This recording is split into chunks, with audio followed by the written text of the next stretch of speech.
Pessoal, boa noite. No tema de hoje eu vou falar sobre algo que eu tenho pensado bastante, que é a chamada cultura do cancelamento, né? Em inglês a gente chama até de call-out culture ou cancel culture.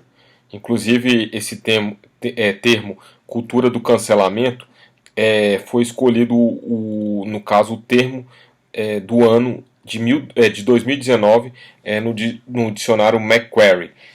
Então, o que vem a ser essa cultura de cancelamento, pessoal? Apesar do nome um tanto estranho, é algo que a gente tem visto bastante, no sentido em que a pessoa muitas vezes comete algum equívoco ou eventualmente interpreta-se algo errado daquela pessoa, né? E aquilo ali muitas vezes, principalmente nas redes sociais, aquilo ali é bombardeado de tal forma ao ponto de que aquela pessoa não tem nem condição de se defender. Então, em muitos casos, diante disso, ela acaba sendo banida do seu trabalho, né? Ela, por exemplo, vira tipo uma espécie de pária social, né? Todo mundo passa a ver aquela pessoa de uma forma bastante negativa, né? E entre outras consequências até mais danosas. Então, por que eu estava pensando sobre essa questão, pessoal? Eu tenho observado, por exemplo, nesse final de semana, houve, por exemplo, a escolha do ministro novo da Educação aqui no Brasil, né, que no caso é um pastor presbiteriano chamado Milton Ribeiro, né. Então, o que aconteceu, pessoal? Antes mesmo dele tomar posse, pessoas que não têm o mínimo conhecimento acerca desse pastor pegaram vídeos antigos dele, onde selecionando algumas frases soltas e fora do contexto, fora o fato dele estar pregando ali para um grupo específico de pessoas, né, no caso, e começaram a bombardear o cara o tempo todo na internet, né? Então, assim, como uma forma de, entre aspas, já querer queimá-lo desde o início, né? Uma outra situação também que me chamou também bastante atenção foi o desligamento do jornalista Leandro Narloch, da CNN, né? Então ele foi chamado para comentar a questão da polêmica que existe sobre a doação de sangue por parte de homossexuais, né? E ele acabou mencionando uma pesquisa ocorreu no ano de 2018, né? Que supostamente mostraria uma maior probabilidade de homossexuais masculinos deles virem a contrair o vírus HIV, né? Então, eu não estou dizendo que isso aí é correto, essa pesquisa, ou que ela seja errada ou não. O fato é que logo após, no caso, essa digamos assim, entrevista não, essa colocação dele na televisão, foi colocada ali como se ele estivesse, digamos assim, misturando promiscuidade com homossexualidade, que não é a mesma coisa, obviamente, e acabou sendo demitido sumariamente, né?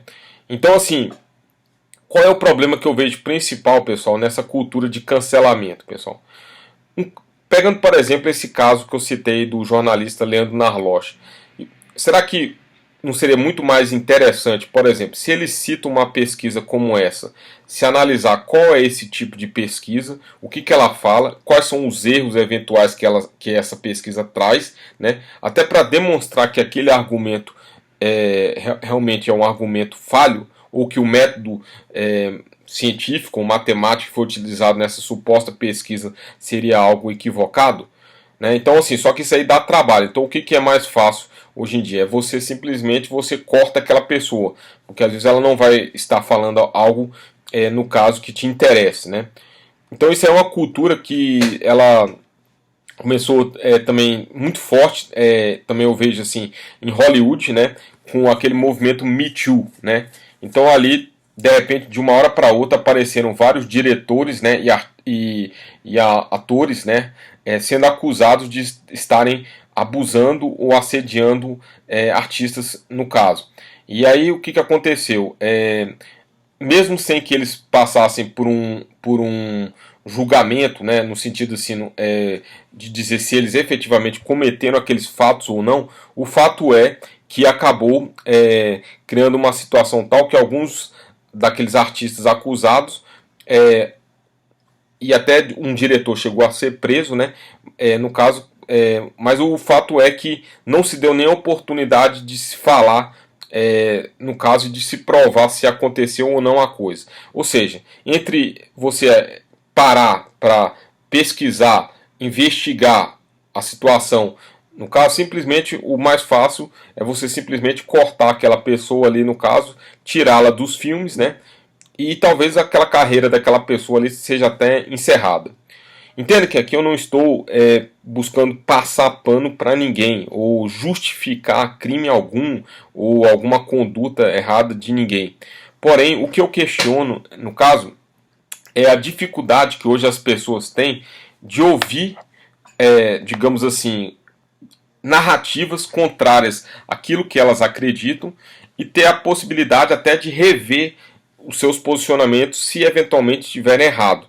Então, entre você simplesmente querer apenas o aplauso ou colocar um badge, digamos assim, de pessoa do bem no peito estufado, você prefere simplesmente cortar aquela pessoa, porque você só quer, colocando aquilo ali no peito, aplausos e reconhecimento, né? Então, assim, como a gente vive num momento atual de uma sociedade muito polarizada, onde as pessoas, infelizmente, não querem ouvir as outras, parar, né? Porque isso, para muitas pessoas, parece que é até perder tempo você ouvir hoje o outro, né? Então, você simplesmente acaba fazendo o quê? Aqueles que pensam diferente de você, você acaba excluindo, no caso, né? Isso vem também, depois desse movimento do Me Too, veio muito forte também nas próprias redes sociais. Então pense, por exemplo, poderia citar outros exemplos, mas pense, por exemplo, num Facebook. Se você vê uma pessoa ali, muitas vezes, que pensa diferente de você, você simplesmente faz o quê? Você vai ali e aperta um botão e dá o bloco naquela pessoa, né? O bloqueia aquela pessoa, né? Então aquela pessoa, teoricamente, nunca mais vai aparecer, digamos, para, no caso, falar assim algo que vá contra você. Então assim, eu já vi várias e várias situações em que a pessoa não foi nem xingada, ela não foi, não estava sendo perseguida pela outra pessoa, nada, mas simplesmente é aquele tipo de situação o seguinte: eu tô aqui junto com o meu grupinho X, então eu não quero que ninguém pense diferente de mim. Então, se aparece alguém ali que pense diferente ou que tenha uma ideia que possa, de alguma forma, trazer questionamentos, então eu simplesmente vou ali e bloqueio aquela pessoa, né? Então, assim, isso, infelizmente, se ficasse apenas no mundo virtual, seria uma coisa, mas isso tem acontecido até do mundo de fora, né? Então, assim, hoje as pessoas, a maioria, eu diria assim, não acredita na possibilidade de uma redenção da pessoa. Ou seja, mesmo aquela pessoa que possa eventualmente ter errado com você, ou cometido algo que te desagradou, cometeu de repente até uma coisa que realmente te ofendeu bastante. Mesmo passado um tempo, e em alguns casos, se for um caso, por exemplo, envolvendo crime, aquela pessoa até já cumpriu a sua pena ali, no caso, já conseguiu até a sua reabilitação social, mas infelizmente aquela pessoa fica ali com uma espécie de uma chaga, né? Uma espécie de um estigma que vai até o túmulo daquela pessoa. Então é como se hoje os julgamentos geralmente assim das pessoas fosse muito assim do 8 ou 80.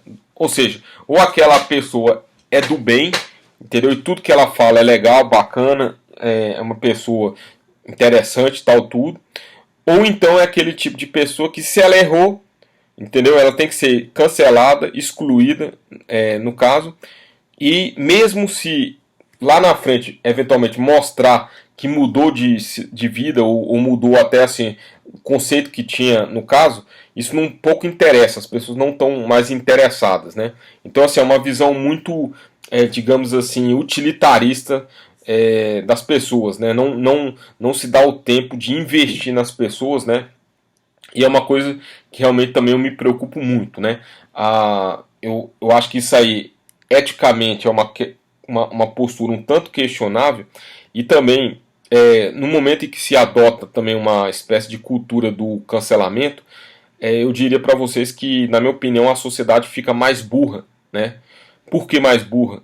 Porque é um tipo de sociedade que ela não aceita nem o contraditório mais. Ou seja, pessoas têm que pensar de um mesmo jeito, uma narrativa única, né? E se aquela pessoa ela tem aparece ali alguém com uma ideia diferente ou até com um posicionamento, no caso que pode ter toda uma lógica, mesmo assim aquela pessoa ali muitas vezes é ridicularizada, quando não, como eu tenho colocado aqui nesse vídeo, é bloqueada, né, no caso. Ou bloqueado virtualmente, ou bloqueado, além das vias, no caso, virtuais, até no convívio social. Então isso é uma questão assim muito a ser pensado nesse momento, né?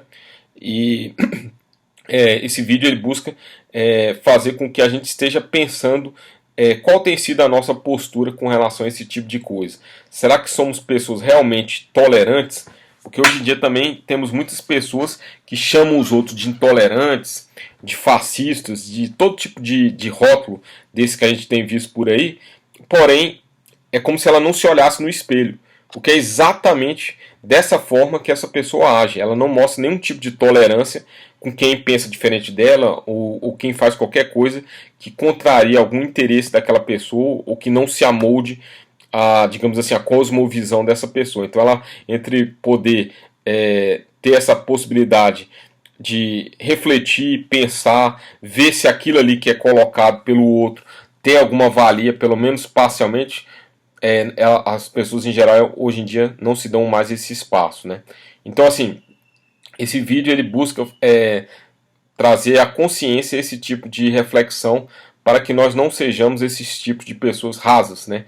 Que aproveitam o primeiro erro, né? O primeira, digamos assim, coisa que não nos agrade e já excluímos pessoas de nossas vidas, né? E a tendência disso é ficarmos a cada dia mais sós, menos relacionais, né? E às vezes, eu diria assim, até mais narcisistas e egocêntricos, pois muitas vezes estaremos dentro de um grupinho, né? Onde todo mundo bate palma para nós, mas na realidade, se você sai daquela bolha ou daquele nicho existencial ali, você se encontra perdido, já que na verdade você não sabe se relacionar com pessoas que pensam diferentes, né? Então assim, fica essa dica aí para vocês. Se vocês gostaram desse vídeo, né, e quiserem dar um like nele, eu apreciaria bastante. Muito obrigado a todos.